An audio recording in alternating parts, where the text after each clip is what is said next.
insider for so long, yet you've been vocal for so long. I mean, how challenging is it to see your colleagues across Hollywood lacking for the Obama administration when they have so much power and influence that they could single-handedly shape the dialogue when so many people are watching them?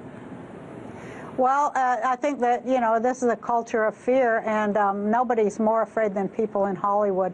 They're afraid that they'll drop out of the top, you know. They're afraid that they'll drop from the bottom of the pyramid, maybe to the middle of the pyramid. But, you know, they're the ones, Hollywood is the one that keeps all this power structure and all this culture of racism and sexism and classism and genderism and all of it in place. They continually feed it, and they make a lot of money doing it. And they do it at the behest of their masters who run everything. So, you know, they're not going to get brave enough to do that. I mean, I think that there aren't many of us who are brave enough to do that. And I'm just, you know, I'm lucky that I can do it, and I feel that I do it on behalf of many people in Hollywood too. I go to Hollywood parties, or, you know, occasionally I go to Oscar parties and things like that, and people, big stars, people will grab me by the arm and take me aside and say, "I just want to thank you for the things you say." And it blows my mind, but that's the culture. It's a culture of fear for sure. You know, the walk I took on the grassy knoll was a suggestion to first to people that evolving takes a lot of bravery, because I was petrified when I did that. Peeling back layers of things that we've learned and separating ourselves from the group.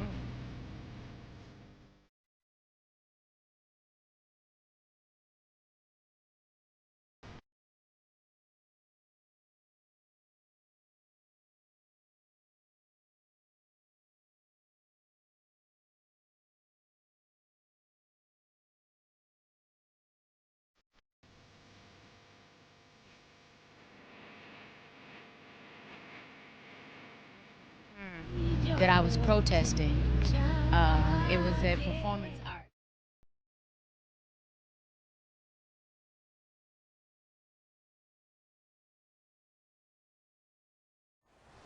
And it's a big culture of mind control too. MK Ultra mind control rules in Hollywood. If you don't know, Google that and look into it.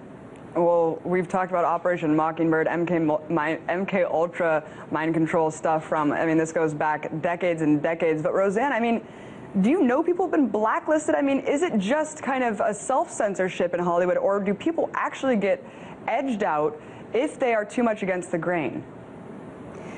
Yeah, it's self-censorship after a while, but it's not just a crazy self-censorship. It's self-censorship because there's actually a danger that you will never work again. And people know it. Everybody has friends that it happened to, that maybe you said too much, or maybe you were too vocal on unpopular issues. And it's funny because it doesn't matter if 2 years later, I find this a lot, that 2 years later those unpopular issues become very mainstream. They still don't forgive the first person who does it.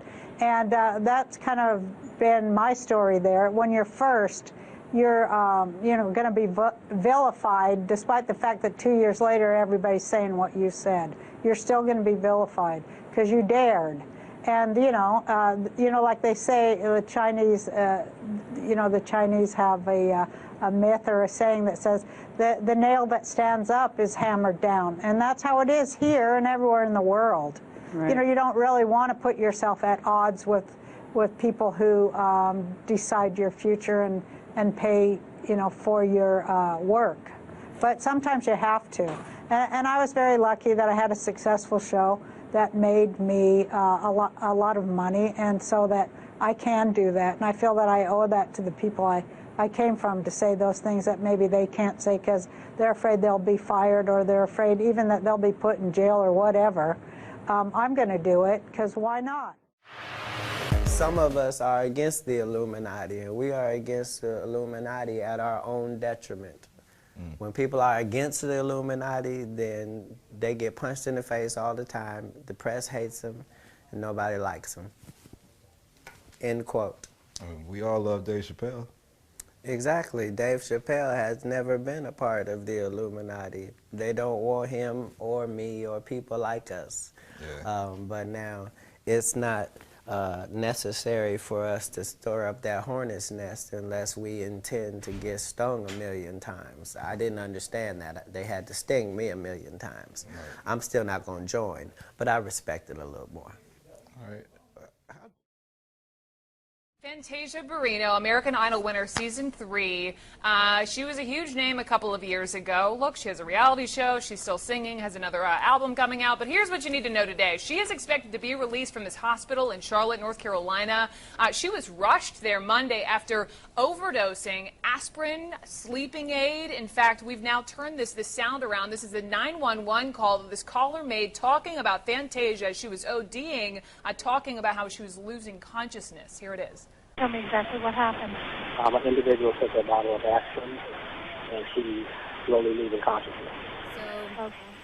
Larry King invited me on his show. And Larry King's a pretty freaking powerful guy. I mean, who can bully Larry King, right? Unless there's somebody super, super elite to the point where they threatened Larry King. Who threatens Larry King? He's the man. They threatened Larry King and threatened to sue him and lose his job if he indeed went through and allowed me to come on his show. Wow.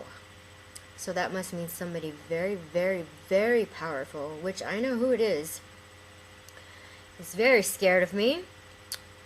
And apparently they're very powerful because they have control over Larry King and everybody else. So my point is,